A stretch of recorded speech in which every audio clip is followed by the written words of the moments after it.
We're being told now that this person is looking at the blood of many, many people, and in almost everyone this fungus shows up in their bloodstream. So that's something we can take care of. If it becomes something in the lungs, we can do the tea tree oil inhales. We also know that we're getting a lot of particulate heavy metals, all of which not good for the body. And I'd like to just quick run through them, their potential damage to the body, but then also some mitigating medicines we can do. We know that there's some aluminum in this, and we also know that aluminum, unfortunately, can cross the blood-brain barrier. And we know through research it's been correlated to diseases like Alzheimer's. If not so extreme, certainly short-term memory loss. So, sad to say, the blood-brain barrier does not recognize aluminum as a toxin and lets it go through into the brain. The good news is, if you have enough what are called essential fatty acids in your system, your brain has the ability to take that metal, aluminum, and push it out of the brain into your hair. And I think that's why so many people who are getting hair analysis are seeing high concentrates of aluminum in their hair. It's the brain doing its job trying to get this toxin out. Some good essential fatty acids that you can consider are flaxseed oil, evening primrose oil, and most recently brought to me, very profound, is krill, K-R-I-L-L oil. It's a fish oil that's fairly pure. These essential fatty acids allow the brain to get rid of that aluminum. We also know that barium is part of the mix, and barium, besides being a carcinogenic, knocks pretty much all the potassium out of your body. And I'm seeing in my clients a lot of muscle weakness, a lot of heart palpitations, all related to either a complete loss of potassium or way too low level of potassium. So we know, since we're bringing barium in and it's knocking the potassium out, we need to supplement more potassium in.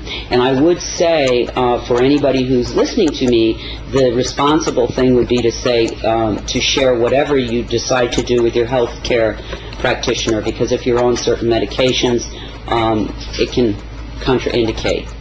But these are just general guidelines and information for people, not prescription, not diagnostic. Yeah. There is also apparently some titanium in this mix from your research, again another heavy metal, and magnesium. And for a long time I could not understand why that would be a bad thing, because we're always encouraging people, to take some magnesium in. However, my brother, who's a physicist, accidentally gave me an answer that I had been seeking 2 or 3 years, why I was seeing so many blood clots and thick, sticky blood platelets. And it's epidemic now, and constantly running commercials for blood thinners and on and on. Well, he tells me when you combine an aluminum ion with a magnesium ion, it clots the blood. So we have both of those in this mix. My personal choice is ginger root for blood thinning. I take ginger root capsules every day.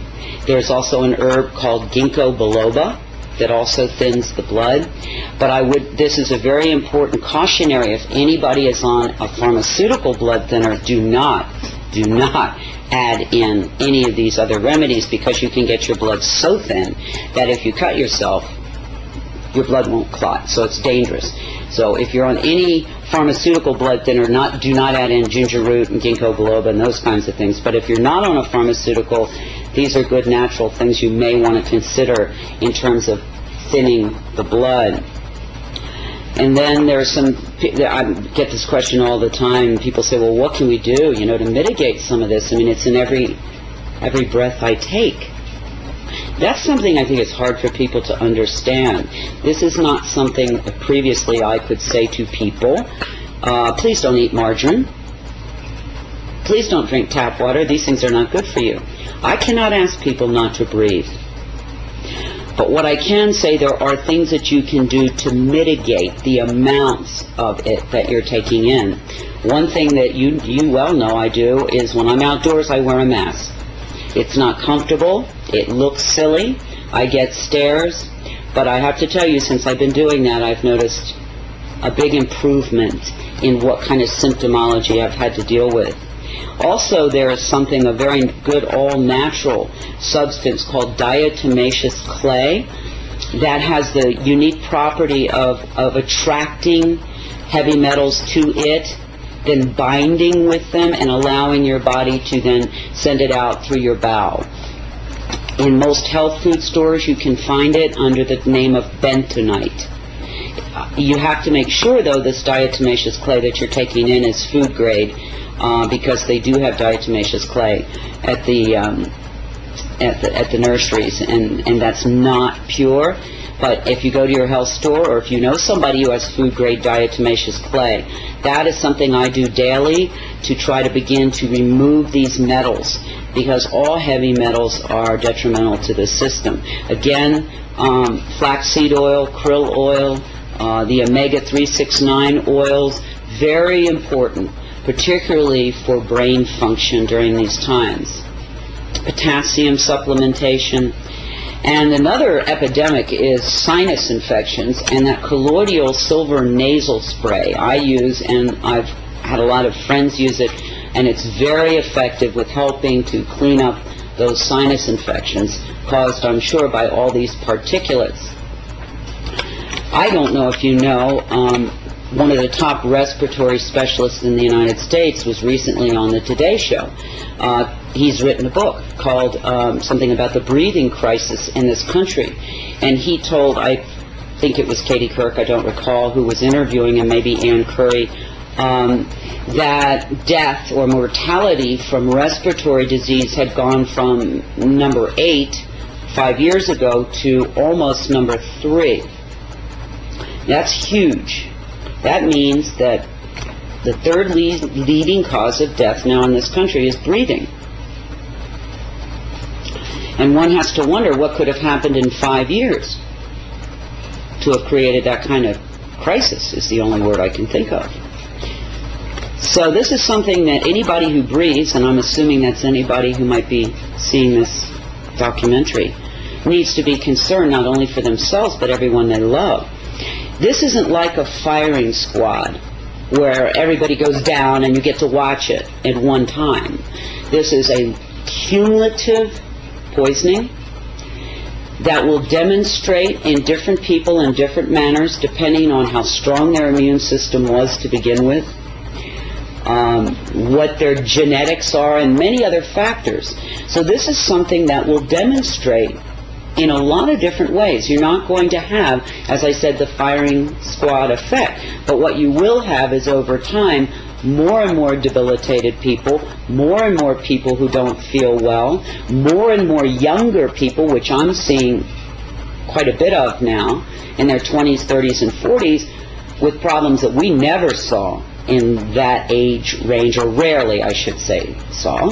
When this began 5.5, almost 6 years ago, 24/7, we know that maybe it's been going on however long, but the 24/7 heavy spraying, during that time, at the beginning I saw mostly older, frail people and infants suffering and leaving the planet. But now it's coming down the old chronological scale here. So we're dealing with people, teenagers, 20s, 30s, 40s, 50s, with a lot of debilitating problems. And I know in Albuquerque alone, 5-6 years ago, 6 to 8% of the children were diagnosed as asthmatic. Today, as of now, it's 70%. It's devastating. These are children. I would say to anybody listening, one of the first and most important things that you can do is start to eat your medicine. Get rid of the junk food, get rid of the empty food, get rid of the zapped food, and begin to eat, if you can, organic and free range. If you can, at least good, whole, pure food. Don't zap it in the microwave. That removes all the good digestive enzymes and many of the nutrients.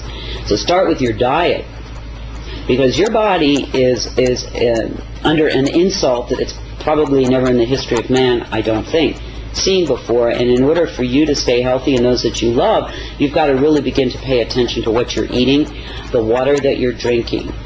That's the first line of defense. I'd also encourage people to consider a good all-natural vitamin and mineral supplementation program, because again, our